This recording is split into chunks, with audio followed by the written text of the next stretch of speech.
श्री परमात्मा ने नमः। मैं सीनियर प्रोफेसर हरिहरदयाल अवस्थी अपने परम पूज्य गुरुजी प्रातः स्मरणीय वेद मूर्ति तपोनिष्ठ गीता उपनिषद पुराण और सांख्य दर्शन के विशेषज्ञ प्रोफेसर पंडित भगवत शरण शुक्ल जी के साथ में आप सभी का Awasthi Ayurveda anatomy yoga and spirituality channel पर हार्दिक स्वागत करता हूँ। गुरुजी हम लोग को बहुत ही सरल शब्दों में सांख्य कारिका की कारिकाएँ समझा रहे हैं। आज 25वीं कारिका का अर्थ गुरुजी हम लोगों को सरल शब्दों में समझाएंगे, तो समझने के लिए चलते हैं गुरुजी की ओर। नमोस्तुनंताय सहस्रमूर्तये सहस्रपादाक्षि शिरोरुबाहवे सहस्रनामे पुरुषाय शाश्वते सहस्रकोटि उदाहरणे नमः। कृष्णाय वासुदेवाय हरये परमात्मने प्रणतक्लेशनाशाय गोविंदाय नमः। इस चैनल से संबद्ध सभी विद्वद्गण, सभी जिज्ञासु छात्रवृंद, सहृदय सज्जन वृंद एवं इस चैनल के संस्थापक तथा प्रबंधक आचार्य हरिहरदयाल अवस्थी जी, आप सभी का सांख्य शास्त्र के विचार परंपरा में स्वागत है। ये सृष्टि का जो स्वरूप है ये तीनों प्रकार का है, क्योंकि प्रकृति ही इनसे सबसे उत्पन्न होती है। प्रकृति त्रिगुणात्मिका है, सात्विक, राजस और तामस। सात्विक का स्वरूप क्या आनंद स्वरूप है, राजस का दुख स्वरूप है और तामस का मोहात्मक स्वरूप। तो अहंकार से जो है एक रूप अहंकार से ये जड़ और प्रकाशक जो गण है, विलक्षण है, ये कैसे उत्पन्न होते हैं। एक जड़ है, एक प्रकाशक है। एक गण क्या है? जड़ है। एक गण क्या है? वो प्रकाशक है।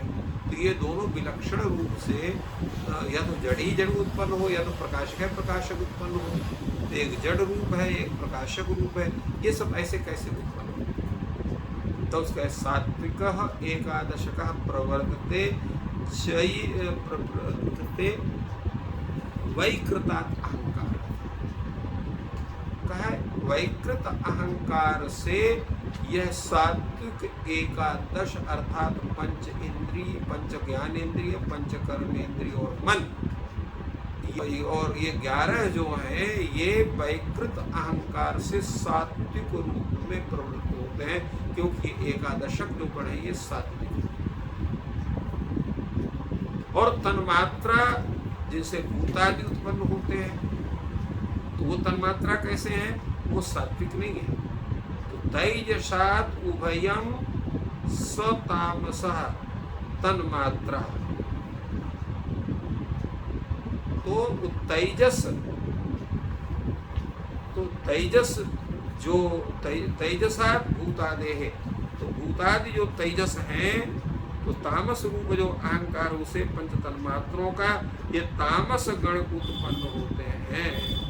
तो सात्विक अहंकार से 11 इंद्रियां जो सात्विक गण है ये उत्पन्न होते हैं, और तामस अहंकार ये तामस जो तन्मात्रा गण है ये उत्पन्न होते हैं, और राजस अहंकार से ये दोनों उत्पन्न होते हैं। तो इस तरह से इनका परिचय हुआ। आचार्य वाचस्पति मिश्र इसकी व्याख्या करते हुए कहते हैं सात्विक एकादश का प्रवर्तते वैकृतात् अहंकारात् भूतात् तन्मात्रा सतामसा तेजसात् उभयम। ये जो कथन है, इस कथन की व्याख्या करते हुए कहते हैं कि प्रकाश लाघवाभ्याम एकादशकः इंद्रिय गणः सात्विकः वैकृतात् सात्विक अहंकारात् प्रवर्तते। तो प्रकाश लाघवाभ्याम, प्रकाश और लाघव से यह एकादश इंद्रिय होती है, इंद्रिय गण होते हैं। कैसे होते हैं? सात्विक, ये सात्विक होते हैं। कहाँ से होते हैं? वैकृतात् अहंकारात् प्रवर्तते, वैकृत अहंकार से उत्पन्न होते हैं। भूतादेस्तु अहंकारात् तामसात् तन्मात्रा गण। और भूतादि अहंकार से, भूतादि अहंकार से जो तामस है, तन्मात्रा है, वो उत्पन्न होते हैं। तस्मात् ततः सतामस, इसलिए वो तामस होता है। और तात्पर्य ये हुआ कि यद्यपि एक ही अहंकार है, फिर भी वह सात्विक राजस तामस भेद से भिन्न भिन्न प्रकार का होता है। तो यद्यपि एक अहंकार तथापि गुण भेदोद्भवाभिभवाभ्याम, गुण के भेदों के उद्भव और अभिभव होने से वह भिन्न भिन्न प्रकार के कार्यों को करता है, इसलिए दोनों तरह के स्वरूप बन गए। अब इसमें प्रश्न होता है कि ननु यदि सत्वतमो वाभ्येव सर्वं कार्यं जनते तदा कृतम अकिंचित करेण रजसा। अगर ये बताइए कि जब सात्विक और तामस ही जब हर वस्तु उत्पन्न होती है, कि सत्व से ही सभी कार्य उत्पन्न होता है, तम से ही सभी कार्य उत्पन्न होते हैं, तो फिर इस रजोगुण की क्या आवश्यकता है? रजोगुण क्या करेंगे, क्या क्या आवश्यकता है? तो उसका तैजसात्मयम, तैजसात का अर्थ होता है ताम राजसात, राजस से दोनों गणों से उत्पन्न होते हैं। तात्पर्य क्या हुआ कि इसका मतलब दोनों से उत्पन्न हुई, क्योंकि तात्पर्य यह है कि वैकृत अहंकार से यद्यप सात्विक एकादश उत्पन्न होते हैं, इसी प्रकार जो है भूतादे का अर्थ है तामस, तामस अहंकार से यहाँ पर तन्मात्रा उत्पन्न होती है। तैजसात अर्थात राजस से दोनों की उत्पत्ति होती है, क्योंकि रजोगुण के बिना उत्पत्ति का स्वरूप नहीं। तो रजोगुण की स्थिति तो सबके साथ है, तो तैजसात अर्थात तैजसात राजसात उभयम गणत्वय, अर्थात एकादश इंद्रिय भी उत्पन्न होते हैं और पंचतन्मात्राएं होती हैं। अब प्रश्न होता है कि राजस का कोई अलग कार्य होना चाहिए, तो कहा यद्यप रजसा न कार्यांतरम अस्ति, रजस का जो है पृथकतया कोई कार्य नहीं है, तथापि सत्व तमसी स्वयं अक्रिय असमर्थे अपि न स्व कार्य कुर्तः। चाहे तात्पर्य यह है कि रजोगुण का कोई पृथक कार्य नहीं है, ये वास्तविकता है, किंतु सत्वगुण और तमोगुण जब तक रजोगुण सहारा नहीं देगा, दोनों सृष्टि नहीं कर सकते।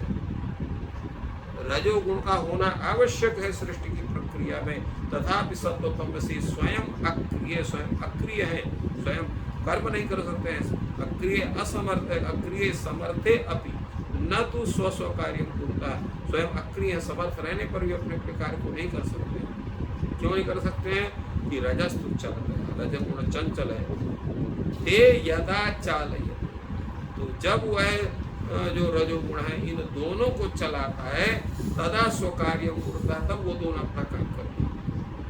इसलिए तब उभयस्मिन्नपि कार्ये सत्व तमसो क्रियोत्पादन द्वारेण अस्ति रजसा कारणत्वम्, इसलिए दोनों के कार्य, चाहे वो सत्व गुण का कार्य हो, चाहे तमो गुण का कार्य हो, दोनों को कार्य में सत्व और तमो गुण की जो क्रिया है, उस क्रिया के उत्पादन के द्वारा रजोगुण की कारणता सर्वत्र सिद्ध होती है। इसलिए तीनों गुणों को मिला करके प्रक्रिया होती है। यद्यपि सत्व गुण जो है एकादश इंद्रियों को उत्पन्न करता है, अहंकार जो है जो तामस जो अहंकार है वो तन्मात्राओं को उत्पन्न करता है, परंतु इन दोनों की उत्पत्ति में अगर जो है वैकृत अहंकार को और तामस अहंकार के साथ में अगर रजोगुण का संयोग नहीं बनता है, तो कोई भी सृष्टि उत्पन्न नहीं हो सकती है। तो इस प्रकार सृष्टि की प्रक्रिया में कैसे इनका स्वरूप होता है, इसका विवेचन इन दोनों कारिकाओं में किया गया। इस प्रकार गुरुजी ने बहुत ही सरल शब्दों में अहंकार की सृष्टि विकास में क्या भूमिका है उसको हम लोगों को समझाया। ईश्वर आपकी सहायता करें। आपका दिन शुभ हो।